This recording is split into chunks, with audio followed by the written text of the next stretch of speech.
Hoy nos metemos de lleno en una de esas ideas que suenan casi a truco mágico en finanzas personales, la famosa regla del 120. Mm, Tenemos un artículo que la analiza y, bueno, nuestra misión es ir un poco más allá de la explicación.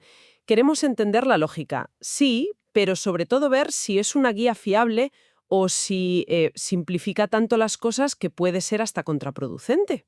claro, si es útil de verdad. La idea de la que parte el artículo es un mantra, vamos, que lo hemos oído todos. Sí, Para invertir, visión a largo plazo. Y sobre todo, que cuanto más joven se es, más riesgo se puede asumir. eso es. Suena de cajón, pero aquí es donde la cosa se complica. Porque, ¿qué significa de verdad eso de asumir más riesgo? Esa es la pregunta del millón, la verdad. Porque la palabra riesgo asusta mucho si no la defines bien. Totalmente. En una cartera de inversión, al final todo es un equilibrio. Un equilibrio entre dos mundos. La renta fija y la renta variable. ¿Vale? La renta fija, los bonos, imagínatela como una autopista. Es más predecible, más estable. Mm, Y la renta variable, la bolsa, pues es más como una carretera de montaña. Las vistas pueden ser increíbles, o sea, las ganancias mucho mayores, pero hay muchas más curvas y el riesgo de un susto, pues, es bastante más alto. hmm. La eterna pelea, ¿no? Entre la seguridad y la posibilidad de ganar más. Justo. La idea de fondo es que nadie asume un riesgo por nada. Si asumes más riesgo, deberías exigir una mayor rentabilidad potencial. Lógico. El artículo lo lleva a un extremo muy claro con el ejemplo de las criptomonedas. Ah, claro. Es el caso perfecto de riesgo máximo. Te puede ir genial y, bueno, hacerte rico, o te puede ir fatal y perderlo absolutamente todo. El potencial es gigante, pero el precipicio está ahí al lado. Entendido. Entonces, la clave es dar con la proporción correcta de autopista y de carretera de montaña para nuestro viaje. Exacto. Y es justo aquí donde nos presentan esta regla del 120 como la gran solución. Vena, desembucha. Explícanos la fórmula. Pues mira, es que su popularidad viene de ahí, de que es insultantemente sencilla. A ver.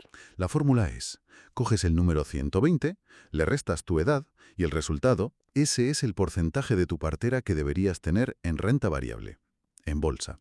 Mm, El resto, lo que queda, iría a renta fija. un momento, un momento. Déjame hacer un cálculo rápido. Adelante. Para una persona de 25 años, por ejemplo, sería 120 menos 25. Ajá. Da 95. En serio. ¿Me estás diciendo que esta regla le recomienda a alguien de 25 años meter el 95% de su dinero en bolsa? ¿Eso dice la fórmula, sí? Pero es que eso no suena arriesgado, suena a irte al casino con todos tus ahorros. Suena así, sí. Y es la reacción más habitual. Pero tiene una lógica detrás, ¿eh? Una filosofía. ¿Cuál?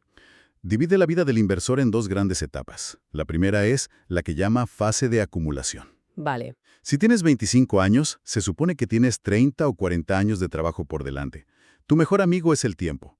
El objetivo no es tanto proteger, sino hacer que tu dinero crezca al máximo. Claro, la idea es que si el mercado se hunde, tienes décadas para recuperarte. Exactamente. De hecho, una crisis hasta podría ser una buena oportunidad para comprar más barato. Ya. Y luego, con el tiempo, entrarías en la fase de consolidación. A medida que te acercas a la jubilación o al momento en que vayas a necesitar ese dinero, el objetivo cambia por completo. ¿Gira 180 grados? Sí, ya no buscas pelotazos. Lo que buscas es proteger lo que has conseguido. Por eso la regla va bajando el riesgo cada año, moviendo el dinero de la bolsa a los bonos. Vale, entiendo la lógica de las dos fases. Sobre el papel tiene sentido. Primero aceleras a fondo y luego vas frenando. Ujú. Pero me sigue chirriando esa cifra, el 95%. Me da la sensación de que ignora por completo la psicología de una persona. ¿A qué te refieres? Pues a ver, ¿cuánta gente de 25 años tiene la sangre fría para ver cómo sus ahorros caen un 40% en una crisis y no venderlo todo corriendo presas del pánico? Porque eso es lo que pasa en la vida real. Has puesto el dedo en la llaga. Esa es una de las mayores debilidades de estas reglas tan matemáticas. Es que no tiene en cuenta las emociones. Exacto. La tolerancia al riesgo no es solo cuestión de edad, es cuestión de personalidad. Hay gente que no duerme con un 20% en bolsa y gente que con 60 años está cómoda con un 80%. La fórmula da por hecho que todos somos iguales ante una caída, y eso es un error de base. Y además, lo de tener tiempo para recuperarse es muy relativo, ¿eh? Ajá. Imagina que una crisis como la de 2008 te pilla con 30 años.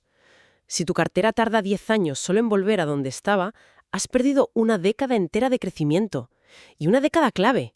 ¿De verdad compensa ese riesgo tan bestia al principio? Es un debate buenísimo, y de hecho es la razón por la que hay otras versiones de la regla. Ah, ¿hay más? Sí, sí.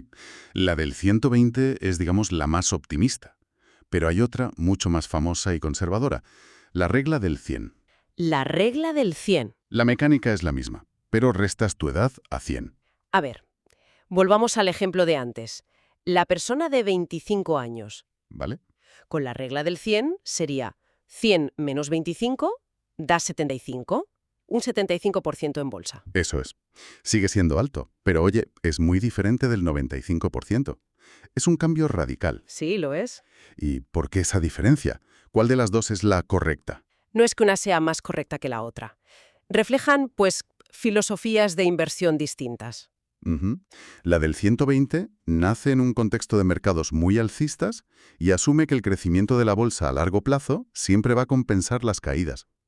La del 100 es para perfiles más prudentes, para gente que valora más dormir tranquila y prefiere sacrificar algo de ganancia potencial a cambio de menos sustos. Pero aquí llegamos a lo que para mí es el verdadero problema de todo esto. A ver.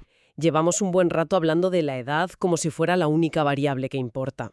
Y yo me pregunto, ¿de verdad la situación de todas las personas de 25 años es la misma? No, claro que no. Piensa en alguien que empieza a trabajar sin deudas y viviendo en casa de sus padres. Ahora piensa en otra persona de la misma edad que acaba de pagar un máster carísimo y tiene un préstamo estudiantil enorme. Ya. Aplicarles a los dos la misma fórmula, pues me parece como mínimo una imprudencia. Estoy totalmente de acuerdo. Y ese es el salto que hay que dar.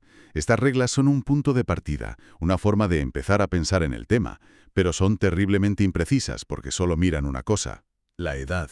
Exacto. La edad financiera, tu situación real, es mucho más importante. Tu sueldo, la estabilidad de tu trabajo, tus deudas, si tienes un colchón de emergencia, si esperas una herencia, si tienes hijos. Cada una de esas cosas cambia tu capacidad real para asumir riesgos mucho más que cumplir años. Claro, no es lo mismo arriesgar un dinero que te sobra, que arriesgar el dinero que necesitas para la entrada de un piso en 5 años. Es que la regla no puede distinguir eso. ¿No? Ninguna regla simple puede. Por eso su utilidad es limitada.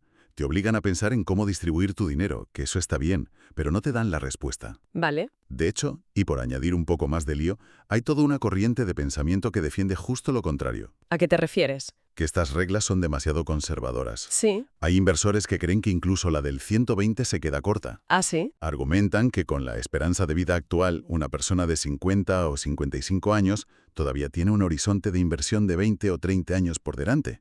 Ya, es mucho tiempo. Y que bajar el riesgo tan pronto es un error que te hace perder mucho crecimiento. Prefieren seguir con un perfil muy agresivo, con 80 o 90% en bolsa, hasta bien entrados los 50, y hacer el cambio a renta fija mucho más tarde y más de golpe. O sea que el abanico es enorme. Desde la prudencia de la regla del 100 hasta los que defienden ir a tope casi hasta la jubilación. Exacto. Al final da la sensación de que estas reglas, más que dar una solución, lo que hacen es demostrar que no hay una única solución para todo el mundo. Esa es la gran conclusión. El valor real de la regla del 120 o de la del 100 no está en el número que te da como resultado. Su valor está en que te obliga a hacerte la pregunta correcta. ¿Cómo debe evolucionar mi estrategia de inversión a lo largo de mi vida? Te fuerza a pensar que tu plan no puede ser el mismo siempre. Pero la respuesta a esa pregunta no puede salir de una resta. Entonces, si tuviéramos que hacer un resumen, podríamos decir que la regla del 120 es como esos mapas turísticos que te dan en los hoteles. Me gusta esa analogía. Te dice dónde están los monumentos importantes, te da una idea de la ciudad, pero no te sirve para orientarte en las callejuelas ni te dice cuál es el mejor restaurante para ti. Es una primera toma de contacto, y ya. Es una analogía perfecta. Te da las coordenadas generales, pero luego necesitas un mapa mucho más detallado, un GPS personalizado, que es tu plan financiero. Claro. Definir el porcentaje de riesgo es solo el primer paso. El segundo, que es igual de importante, es elegir en qué inviertes para llevar a cabo esa estrategia. ¿Qué fondos? ¿Qué acciones? ¿En qué mercados?